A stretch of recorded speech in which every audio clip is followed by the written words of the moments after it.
Miss Facebook. Oh my God. I can't do this shit. Oh my God.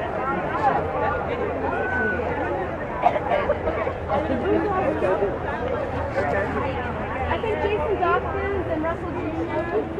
I'm not sure. They might get back to that one.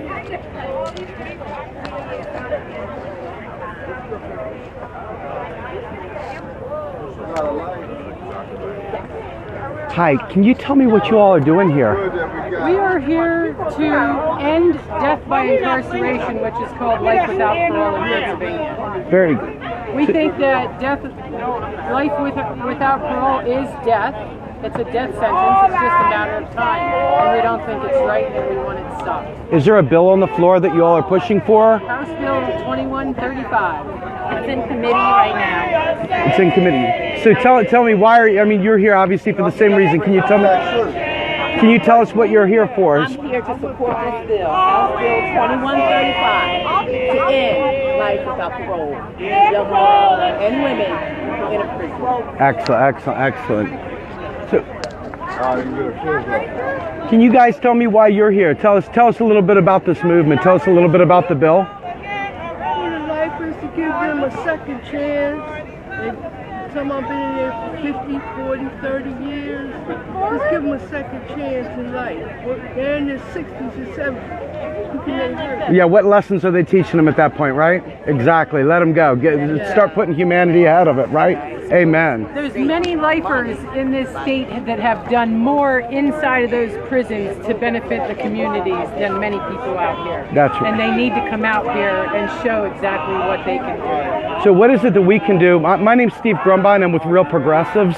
And we do citizens media. So we've got about 90,000 people that follow us. We reach about 20 million to 30 million every month. Tell us, what can we tell people? House Bill 2135. Support this bill. HB 2135. So tell us a little bit about what's your name? My name is Jamila Carroll, and I'm from Philadelphia. And Philadelphia, as you know, their school systems, they're out of money, and they spend more money to house prisoners outside the county of Philadelphia, and they could be using that money for schools. Absolutely. This is from school to prison. That's what our legislators the school to prison pipeline. That's right. It's gotta go. That's right. And then here's the death. Here's the death. You guys are awesome. I love you guys. You guys are fighting a good fight. Thank you very much. I appreciate it. Thanks for being here. Hi. My name is Steve Grumbine. I'm with Real Progressives. I should hide my badge. Oh no! I just want to share a press packet with you. Oh, thank you very much. What is your name? My name's Lane. Do you want to talk a minute? We got about 100,000 people. I'm sorry, I actually have to run the audio. That's okay. Well, is there somebody we can talk to? Somebody that we should actually interview that would be a good person to talk to? Sure. Everybody's a good person to talk to. Taking the pictures?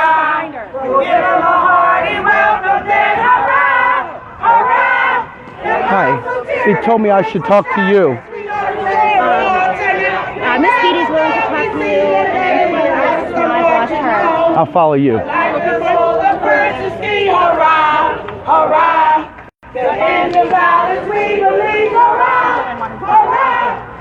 Hi, how are you? My name's Steve Grumbine. I'm with Real Progressives. We're citizens media, and we're trying, every once in a while we bump into something awesome like this. Can you tell us a little bit about this bill and what? Well, I have my only child. He went to jail when he turned 18. 2 months later, he went to jail, and he'll be 41 in January. So he's the reason why I'm fighting for this bill. This bill gives him a chance. He's been there 22, going on 23 years. What was his crime? The guys that he was with shot somebody. He was with them. He wasn't the shooter. He didn't have no weapons. But they charged him as if he was. At the same time, was the same time as the shooting. Is there a website or anything that we can go to that we can point our viewers to that can help out to get some money to you, or donations or attention? This is the important part now. Is there a link or anything that we can point our viewers to that we can help donate or provide volunteers or anything else? Absolutely. If you go on, I gave you a press packet, right? All the contact info in there. There's also a web page. It's on decarceratepa.info/CADBI, but it's in the packet.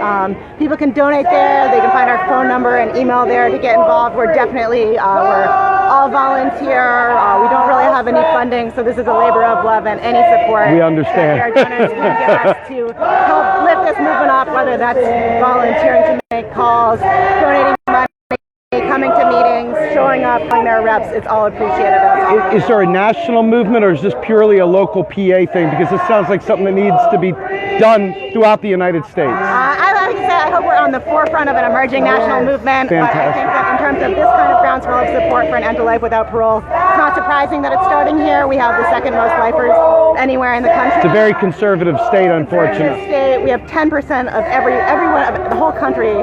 10% of the people serving life without parole are in Pennsylvania. And then we still have the death penalty going on too. My goodness gracious, is that part of your movement, or is it just life without parole? Of course, we're against the death penalty as well, but our specific, we sort of talk about life without parole as the other death penalty, right? Amen. I agree with you 100%. Yes. So we're here to say, yes, we want to get rid of that. We want to get rid of this death penalty too, and we want to see our loved ones come home. Fantastic. Now, is there anyone here that we would want to cover? Because I want to make sure I can tell everybody as much information as possible. I think we're about to start the program, and there's a bunch of great speakers. Fantastic. Thank you so much. That's what I'm talking about. That's what I'm talking about. We're here today to tell Harrisburg and the Senate that we need our people home. We are from many walks of lives. We are many organizations. We are the Coalition to Abolish Death by Incarceration. If they didn't hear us, we are the Coalition to Abolish Death by Incarceration.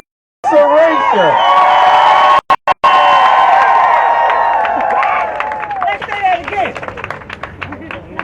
There is a growing movement in this state and nation to get rid of the draconian laws that landed a lot of Americans and people from our community in jail with a death sentence. And when we say a death sentence, we are specifically changing the narrative, and we want it to be known that we are changing the life without parole narrative.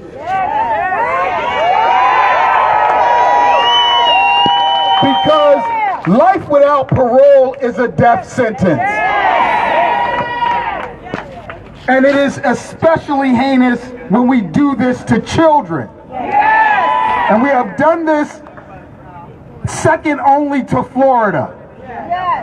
So we are not only second in this nation, but we're second in the world in doing this to our own people and to children. And so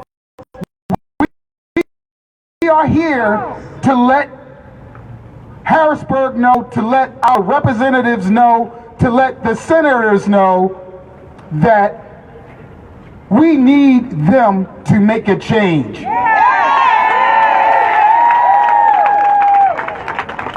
So we just opened in song, which was beautiful, and a very different way for us to approach our representatives and the Senate. And we have lobbied this morning also and spoke to key people on both sides.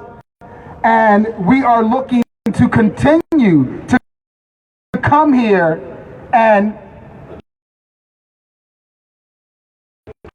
address these issues with our representatives and with people in the Senate, because we recognize that the judges also are complaining that their hands are tied with these draconian laws where they have no way to mitigate the difference between someone possibly just being a witness on a scene and getting life and someone who maliciously committed murder.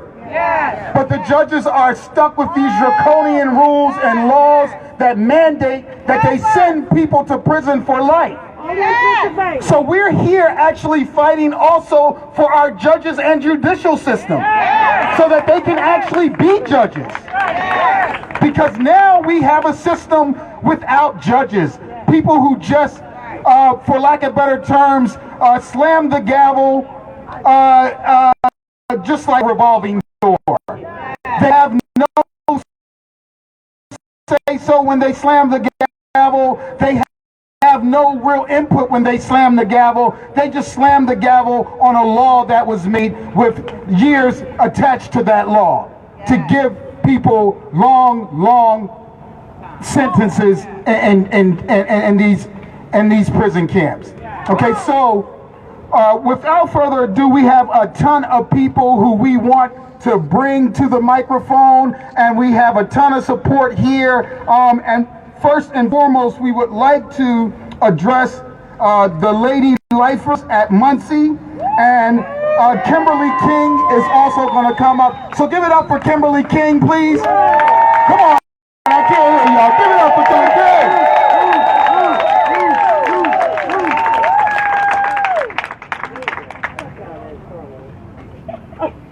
Folks, I feel like the luckiest man on the planet being able to cover this stuff for you live. Hello, everyone. I don't think you realize how blessed I am this song to that I have am such a going to wonderful share with platform you to is present you in this light stuff. and spirit of all of those who have been harshly incarcerated and that we are trying to bring home. The title is perfectly fitting, and it is Home by Stephanie Mills. When I think of home, I think of a place where there's love overflowing. I wish I was home, I wish I was back there with the things I've been knowing. One that makes the tall grass bend into lean. Suddenly the raindrops that fall, they have a meaning. Twinkling the same makes it all change. I guess he wants to sing with me. Hey, maybe there's a chance for me to go back now that I've had some direction. Sure would be nice to be back at home where there's love and affection, and just maybe I can convince time to slow up, giving me enough time, in my life to grow up. Time be my friend, yeah, and let me start again, yeah. Suddenly my world's gone and changed its face, but I still know where I'm going. Now I have had my mind spun around in space that watch flowing. And oh, if you're listening, God, please don't make it hard to know that we should believe the things that we see. Just should we try and stay, or should we run away? Or would it be better just to let the things all live in here in this brand new world? Might be a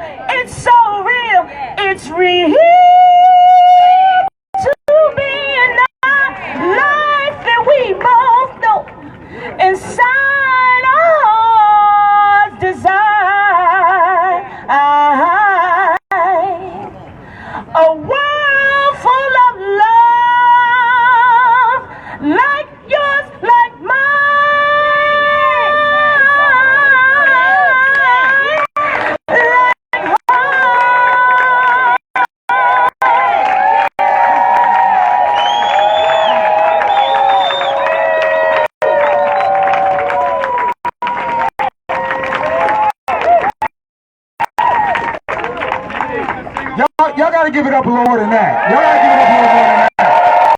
Let them hear that. Let them hear that.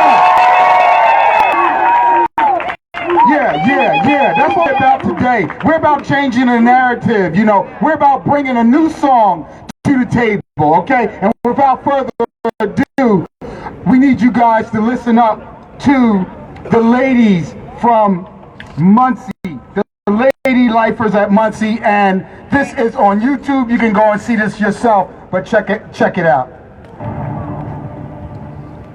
TED Talks are recorded live at the TED Conference and partner events. This episode features inmates at Muncie State Prison, the Lady Lifers. This talk contains powerful visuals. Download the video at TED.com. Here's the Lady Lifers.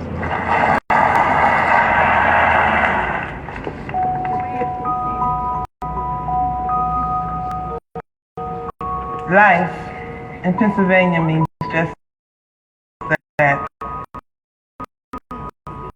Life without the possibility of hope. For us lifers, as we call ourselves, our only chance for release is through commutation, which has only been granted to 2 women since 1989, close to 30 years ago. Our song, This Is Not Our Home, it tells of our experiences while doing life without the possibility of parole.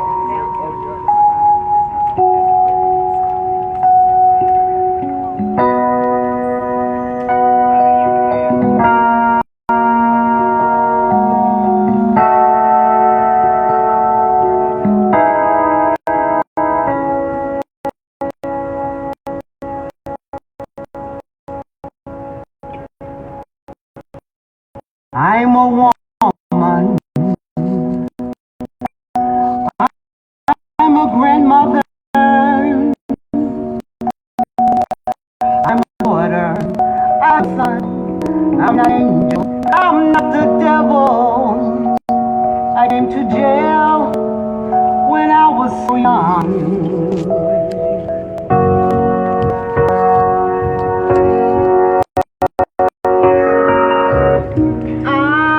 Forgive me for the feed, terrible cell reception here. Doing the best I can to cover it for you.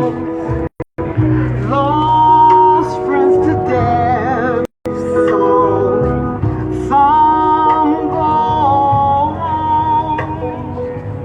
Watch many successful come and go. While I do it without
death penalty.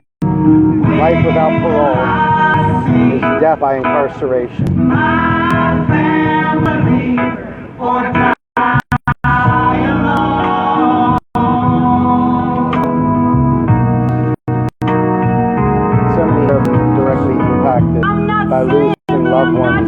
being in the vicinity of a crime, and the laws are such that they're unable to do anything other than give them life in prison just by being in the wrong place at the wrong time. Maybe they made a mistake. These people are in jail for life without the possibility of parole, and they will indeed die in a cage. And that's what this is about.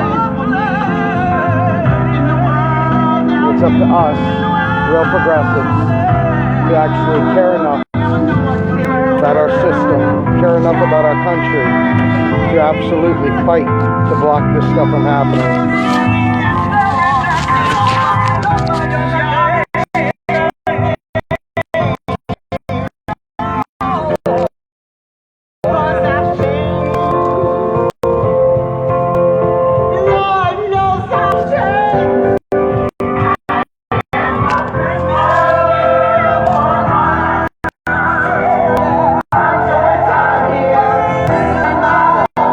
There's going to be multiple speakers.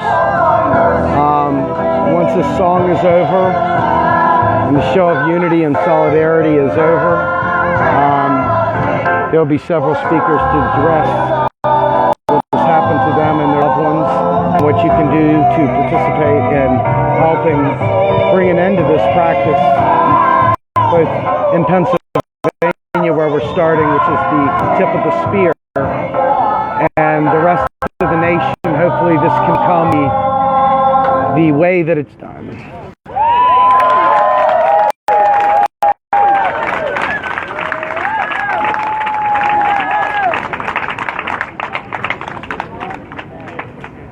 So that's a piece from the Lady Life. We address the issue of women prisoners. They are the number one rising prisoner population as we speak, and they are the least supported also.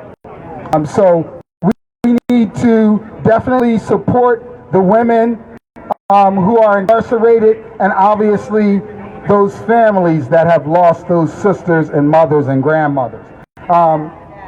Without further ado, give it up, keep it going for Steve Blackburn, please. Give it up, let me hear some Steve Blackburn. I feel very sorry that there are people like you who think that that's what's being said. Sadly, you are representative of the problem, Josh Sutton. All right. I see you commenting. And good afternoon, everybody. I know you're tight. Sad, my name is Steve Blackburn, and I'm a lifer. I'm not saying that just because I have an affinity for the men in prison. I am a lifer. My sentence was commuted in '91 by Governor Casey, and right now I'm on lifetime parole. So if you do the math, I've been home about 25 years. Now, I'm not going to get into all the various elements in support of House Bill 2135. But what's going to come up is in our battle for parole eligibility for lifers is the epitome of every wrong in America. Issues that we're going to have to be able to address. Issue, yet still feeling like you have the right to an opinion. How are you going to let them killers out on the street? Pathetic. How are you going to let a murderer out on the street? My response to that is, they do that every day. Every day. Everybody that's involved in a murder does not get a life sentence.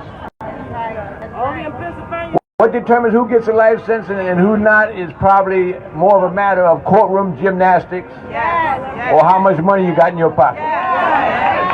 It says nothing about a person's ability to change, to reform, to redeem themselves, to become human beings. People ask me, well, what have you been doing for the 25 years you've been out? I say, well, I've just been staying out of trouble. Just staying out of trouble. Just trying to raise a family. I got 8 children, 15 grands, 4 great-grands, but I've just been staying out of trouble, you know.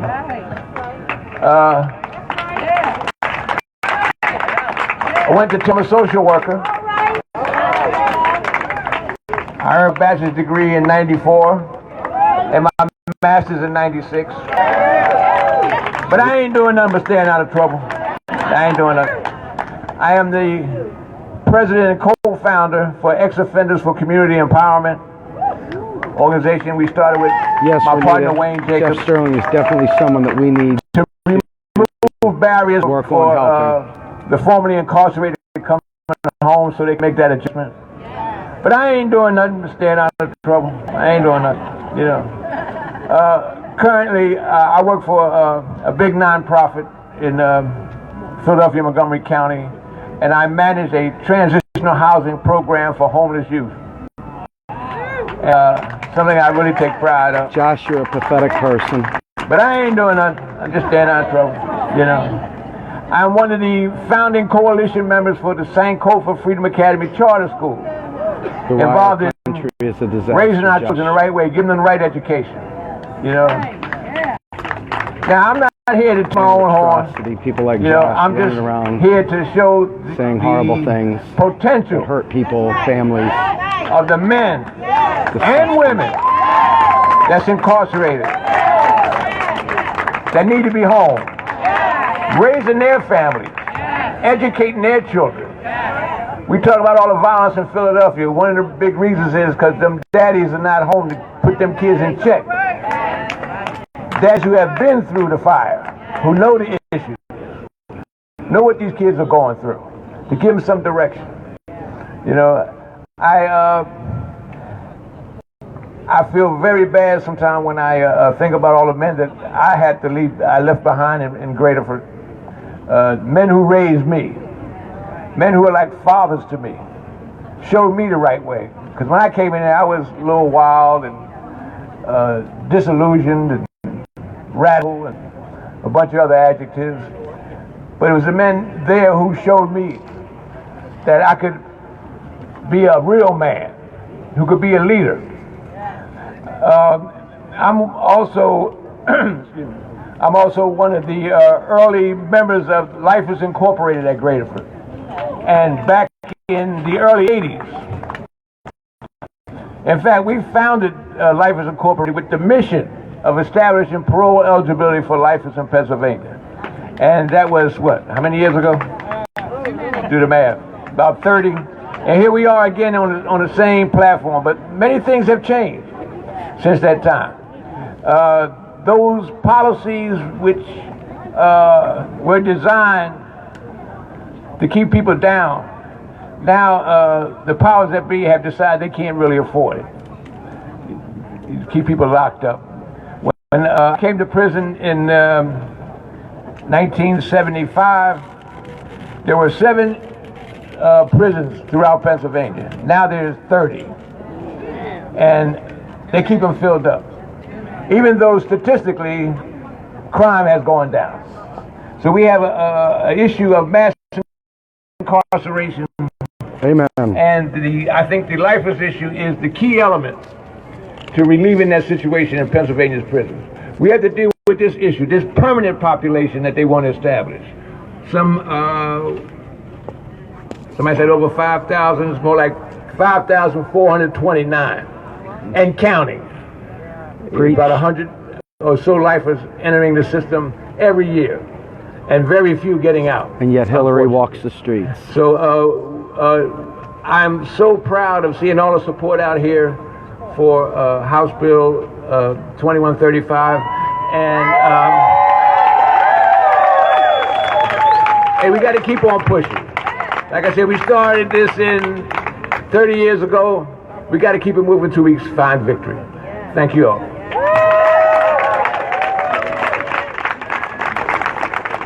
So you guys keep it going for Kimberly. We're going to call her back up to speak. Kimberly King. Give it up, give it up.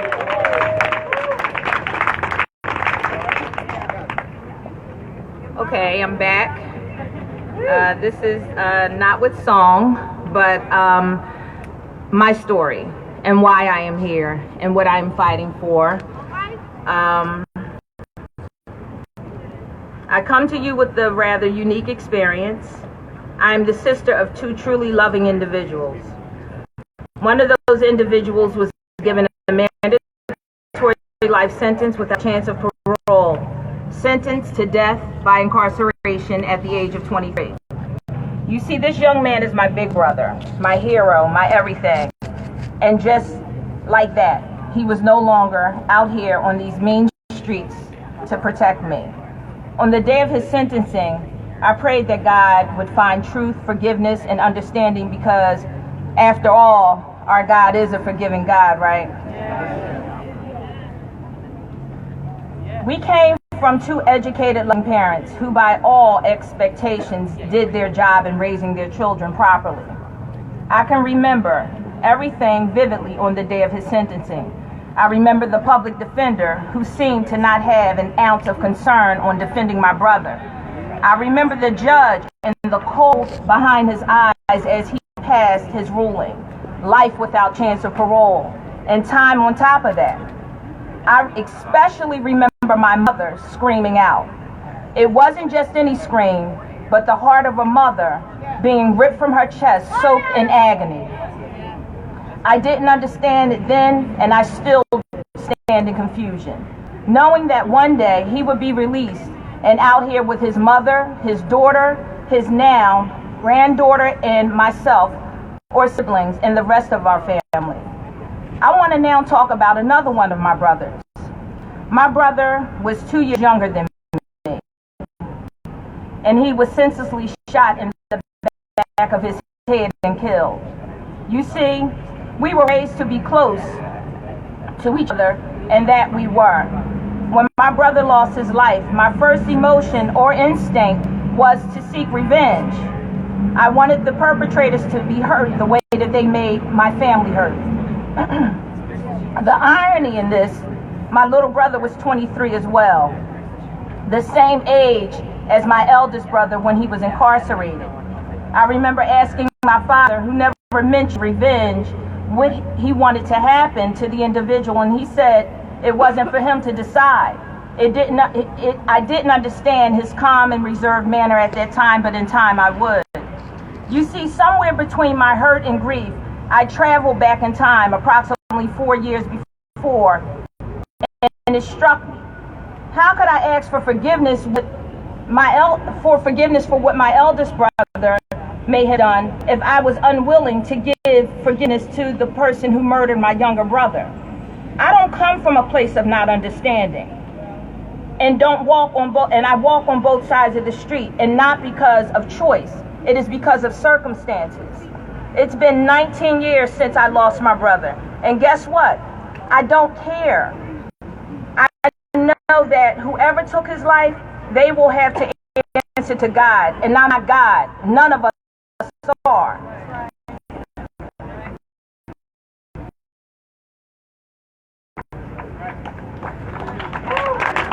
See, when do we forgive?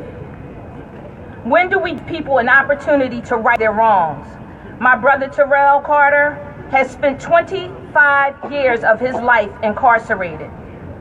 Here we are, right back in those numbers, 20, half of his life. An author, an educator, once a young man who made some reckless decisions, but now you have a humble, reformed man who teaches other inmates, who is the chair of Right to Redemption. Neurologists have submitted their research. Neuroscientist Sandra Admut, co-author of the book, How the Mind Grows from Conception to College, states in her interview with NPR's Tony Cox, the changes that happen between 18 and 25 are a continuation of the process that starts around puberty. And 18 years old are about halfway through this process. Their prefrontal cortex is not yet fully developed. That's the part of the brain that helps you to inhibit impulse and to plan and organize your behavior to reach a goal. And the other part of the brain that is different in adolescence is that the brain's reward system becomes highly active right around the time of puberty. and then gradually goes back to the adult. It reaches around age 25. And that makes adolescents and young adults more interested in entering into uncertain situations to seek out and try to find whether there might be a possibility of gaining something from those situations. Despite this research, our judicial system in PA remains in an aggressive positioning on sentencing, living in the one-size-fits-all mentality. If we are truly looking for solution and fixing the issues, then we need to reach back and address and fix some of the past wrongdoings. It is time to change. Amen. It takes progressives, folks, progressives to make this change happen. We're the only ones that think about everyone top to bottom. So what we're here for is a House Bill 2135, and that bill, yeah, give it up for 2135. I can't hear y'all. And that bill has been proposed by Representative Dawkins. Give it up for Dawkins, please. I can't hear y'all. I can't hear y'all. Give it up. Give it up.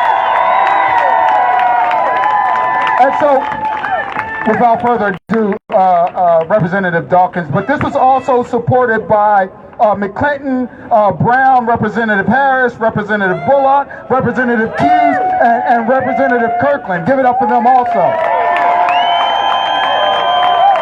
Good afternoon. Before I get started, I want to welcome some of my colleagues to join me. We've got Representative Gainey from out Pittsburgh, Allegheny. We got Representative, my chairwoman of the Black Caucus, Vanessa Laurie Brown. Who else we got out here? Kirkland? Joanne McClinton. I got Representative McClinton from West Philly, Southwest Philly. She's here. And we want to invite up one of our newer members who's not here yet, Representative Chris, soon to be Representative-elect Chris Rabb, but I want him to also be up here as well. Let me start by saying that this moment couldn't be possible without all you. You guys have always kept us humble. The families of the individuals who are infected by incarceration, what we call death by incarceration, are here being represented, and the voices of all those individuals are being heard because you guys out here are advocating to make sure that happens. When I got elected, folks know, some folks know this, some don't. I'm a freshman of this house. But when I got here, one of the key issues I wanted to address was criminal justice reform. And when I came up with this proposal to do something that has never been done in this house, is to abolish life without parole. Give it up for that. Folks from both sides of the aisle thought I'd have lost my mind. Because they were wondering, how is it that you're willing to put so much of your political capital on the line when you just get here? They told me that I don't want it. They said you must be assuming, or you must want to do what they call political suicide. I said there's no such thing because I got elected by the people. Amen. Right? All right. So as long as the people stand behind me, there's nothing that can touch what the people has built. So for now, we have a voice of all those individuals who have never had a voice in this chamber or in this building, but you now have individuals who standing strong on that front line to ensure that justice is served. Now, I always tell folks this bill does not guarantee that everyone's coming home. This bill essentially says we want the parole board to do their job. We want to give individuals opportunity to show that they have redeemed themselves in society. It can never happen if we never give them the opportunity. There's a lot of good folks who made a lot of mistakes. We are all sinners. There's no one standing amongst us who have sinned. Therefore, we should be given the same alien right that's been given to everyone else in this Commonwealth or in this United States of America, is the ability to redeem him or herself. That has not happened, but we will demand that it happens, and we're getting more traction on this bill than we ever got before. I have Republicans now asking me, how can I get involved? But at this point, we need to kind of work on a few pieces of the legislation. That conversation has never happened until now, which tells me we're moving the needle forward. The calls that you guys are making, the visits you're making to these offices, all the advocacy that you've been doing in the streets, it is now to pay off. We got to continue this fight. This will be a marathon. This is not a sprint. Amen. But we are building. You hear that, revolutionary? And a with marathon, the folks behind us firmly, we will get there.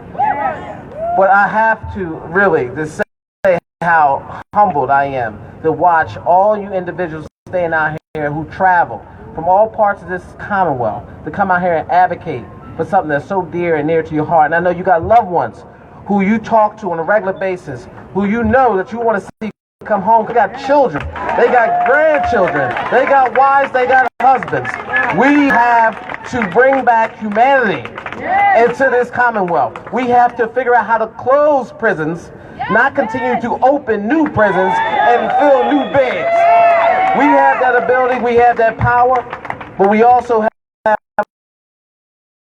our right to have that ability to do so. November 8th is an important date that we all should remember.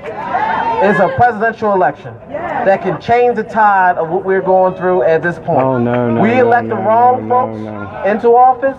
We push ourselves back many, many years that we can never recover. Jill Stein, so therefore, your vote matters. You have to go out and organize and galvanize as many folks as possible, because until our voices are truly heard at that voting booth, it's going to be hard for us to move those needles. Oh my. So again, I don't want to take up too much time because I know you have a lot of great speakers out here, but I want to thank my colleague again.